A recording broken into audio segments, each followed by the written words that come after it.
My name's Justin, and these are pictures of me when I was in primary school. Do you remember your favourite primary school teacher? I can honestly say I loved my favourite primary school teachers with all my heart, and in my heart is where they each still have a place, nearly 30 years after finishing primary school. And yet, it's from memories about my least favourite teacher that I often draw inspiration to teach. Mr. Frankston was my Year 4 teacher.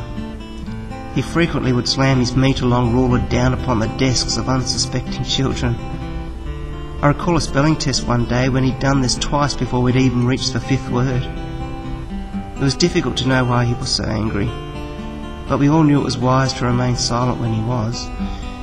Even if an answer was demanded from us, remaining silent would usually only result in yelling, whereas an answer, right or wrong, would invariably lead to sarcasm or being put down in front of the whole class, which was far worse than being yelled at. But silence didn't always guarantee an escape. The next word in the test was mistake.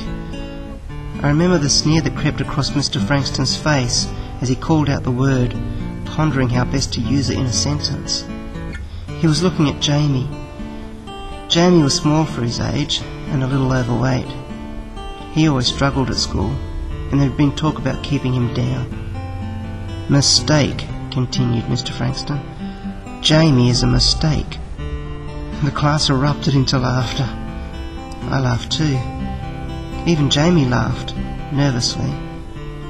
In hindsight, we were all laughing nervously.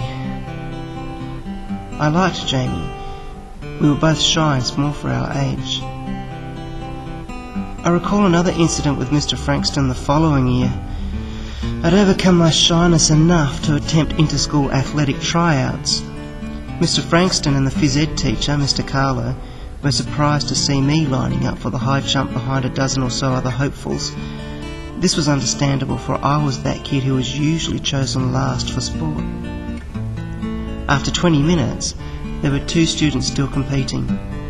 Tommy was one of those students, which was not unexpected. He was known for his athletic prowess. But the other student was me.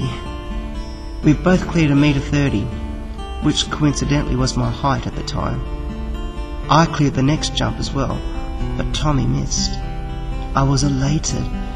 My teachers looked perplexed, and somehow that made it feel even more satisfying. When I arrived home from school that afternoon, the words came rushing out nonsensically when I tried to tell Mum. A week later, when they announced over the school PA which students would be competing at the Inter-School Athletics Carnival, my name was not amongst them. Cautiously, I approached Mr. Frankston and asked him why. In his characteristically condescending way, he replied, "Everyone knows Tommy is good at sports." And that was that. You know, even Tommy was shocked that I hadn't been included. And although I never tried out for athletics again, for the next few years Tommy called me Angel Feet, because on that one occasion I did try, it seemed to Tommy that I floated over the high jump bar. What I find interesting about these recollections is how 30 years on, they still make me feel sad for those 2 little boys, Jamie and Justin. What an amazing impact teachers have on children's lives. As teachers, we can make sure that impact positively empowers and enables children to live happy and productive lives. Jamie is in prison, and I was lucky. There's a song by Gina Jeffries called Through the Eyes of a Child. I hope that I will always be mindful of how my students see the world and how they see me. I hope that by being able to see the world as a child might see it, I will always see the specialness of each child whose learning and future I'm entrusted with. So what sort of impact you make as a teacher is up to you.